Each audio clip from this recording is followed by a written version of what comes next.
Sa pandaigdigang hustisya, iilang dokumento lang ang kasing halaga ng Document Containing Charges o DCC. Higit pa ito sa listahan ng mga akusasyon. Ito ay isang detalyadong legal na plano na inihanda ng ICC prosecutor.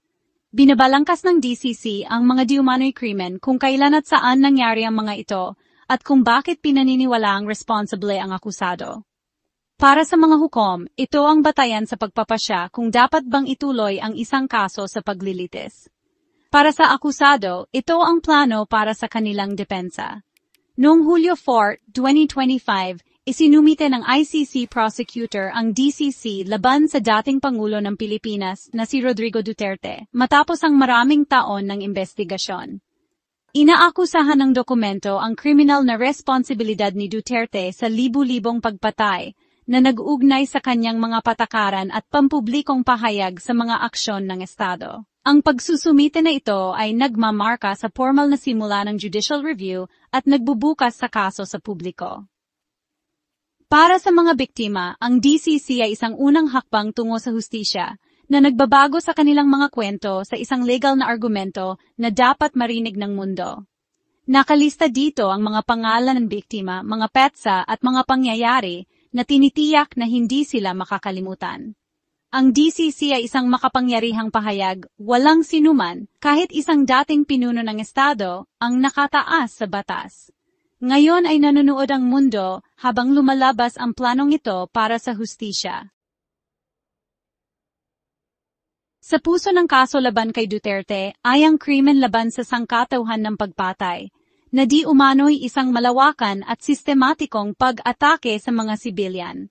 Ang mga kaso ay sumasaklaw mula Nobyembre 2011 hanggang Marso 2019, na sumasakop sa panahon ni Duterte bilang alkalde ng Davao City at bilang Pangulo. Bilang alkalde, di umano'y pinangasiwaan ni Duterte ang Davao Death Squad na responsable sa daan-daang extrajudicial killings ng mga pinaghihinalaang kriminal at mga batang lansangan. Sinasabi ng ICC na ang DDS ay nag-operate ng may kaalaman at suporta ni Duterte na nagpapatupad ng kanyang brutal na utos.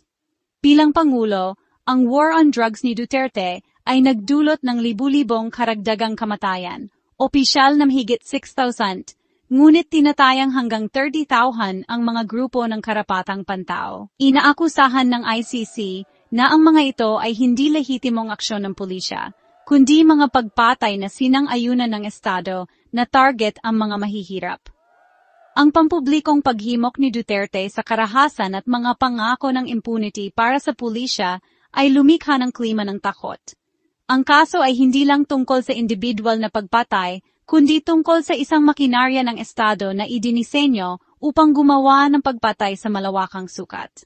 Ang mga kaso ay higit pang sinusuportahan ng mga alegasyon ng torture at panggagahasa.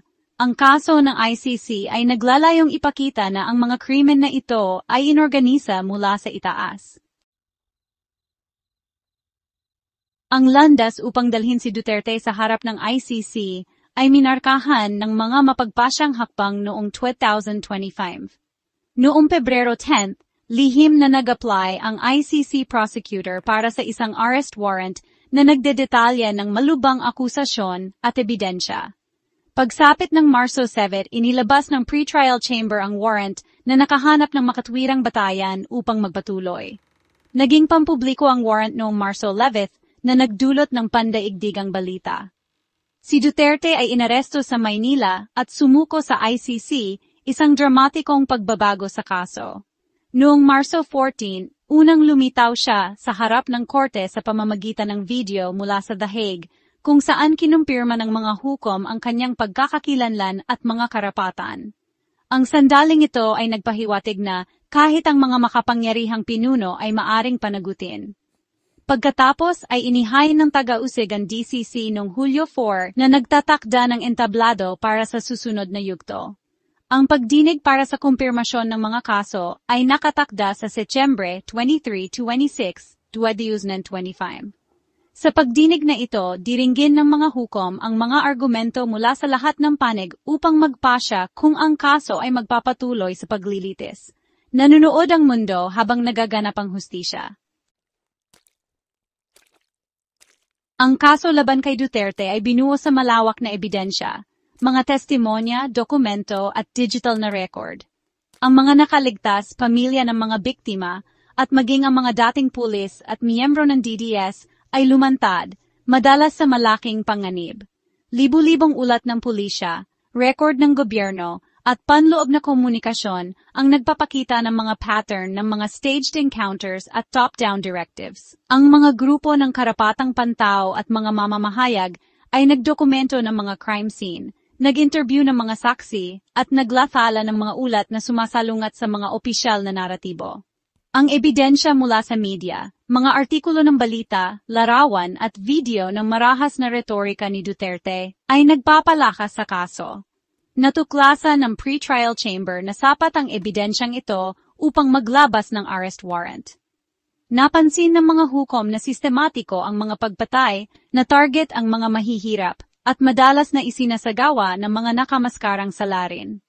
Ipinapakita ng ebidensya ang isang pattern ng mga pagpatay na parang execution na may kaugnayan sa patakaran ng Estado. Sama-sama, ang mga boses at dokumentong ito ay lumilikha ng isang detalyadong larawan ng mga di-umano'y krimen. Ngayon ay kailangang sagutin ni Duterte ang bundok ng ebidensyang ito. Sa ilalim ng kustodiya si Duterte at naisumite na ang DCC, pumapasok ang ICC sa isang kritikal na yugto, ang pagdinig para sa kumpirmasyon ng mga kaso sa Setyembre 2025. Ito ay isang paunang pagdinig kung saan sinusuri ng mga hukom ang ebidensya ng taga-usig at ang mga hamon ng depensa. Maglalahad din kanilang mga pananaw ang mga kinatawan ng biktima. Maaring kumpirmahin ng mga hukom ang lahat, ilan, o wala sa mga kaso, o humiling ng karagdagang ebidensya. Kung makumpirma ang mga kaso, magpapatuloy ang kaso sa isang buwang paglilitis, na maaring tumagal ng ilang taon, at kasama ang testimonya ng saksi at mga legal na argumento. Ang proseso ay idinisenyo upang maging masusi at patas na nagpapanatili ng pagpapalagay ng kawalang kasalanan. Anumang hatol ay maaring yapela na posibleng magpahaba ng mga paglilitis. Nanunood ang mundo sa makasaysayang paglilitis na ito na nagtatakda ng pamantayan para sa pandaigdigang hustisya. Kung mapatunayang nagkasala, humaharap si Duterte sa habambuhay na pagkakakulong, ang pinakamabigat na parusa ng ICC. Ang awtoridad ng korte ay nananatili dahil ang mga di-umano'y krimen ay nangyari habang ang Pilipinas ay miyembro ng ICC. Para sa libu-libong pamilya, ang kaso ng ICC ay higit pa sa legal na paglilitis. Ito ay matagal ng inaasam na pag-asa. Maraming taon ng takot at kawalang panagutan ang nagdulot ng takot sa marami upang magsalita. Ang pag-aresto at paglilipat kay Duterte sa The Hague ay itinuturing na isang napakalaking hakbang para sa hustisya. Tinatawag ito ng mga grupo ng karapatang pantao na isang tagumpay para sa pananagutan. Nagbahagi ang mga pamilya ng biktima ng mga nakapanlulumong kwento ng mga mahal sa buhay na nawala, madalas ay inosente at tinarget ng walang due process. Para sa marami, ito ang unang tunay na pag-asa na kikilalanin ang katotohanan at pananagutin ang mga responsable. Tinitiyak ng kanilang partisipasyon sa korte na maririnig ang kanilang mga boses. Si Duterte ang unang leader ng Asya na humaharap sa mga kaso ng ICC na nagpapadala ng mensahe na walang lider ang nakakataas sa batas. Para sa mga pamilya, ang kasong ito ay isang senyales na ang hustisya ay sa wakas ay abot kamay na. Ang pagdinig para sa kumpirmasyon sa Setyembre 2025 ay isang mahalagang kaganapan sa pandaigdigang batas.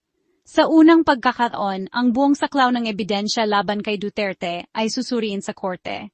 Masasaksihan ng mundo ang isang pampublikong pagtutuos sa halaga ng tao ng war on drugs at mga pagpatay ng DDS. Ipinapakita ng pagdinig na kahit ang mga makapangyarihang pinuno ay maaaring dalhin sa hustisya.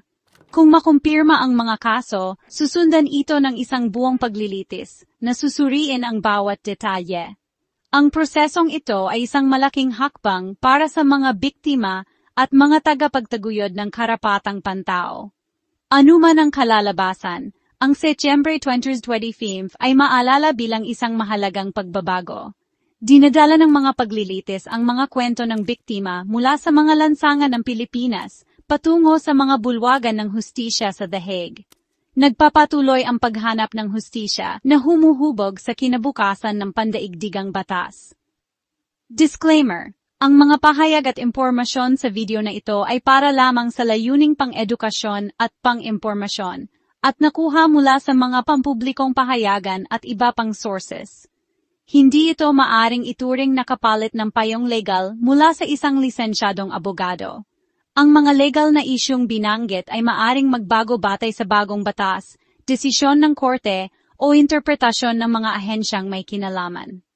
Kung ikaw ay may partikular na kaso o legal na katanungan, mainam na kumonsulta sa isang kwalipikadong legal na tagapayo. Ang lahat ng tao na nabanggit ay nanatiling inosente o walang sala hanggat hindi napatunayan sa isang korte na nagkasala sa batas.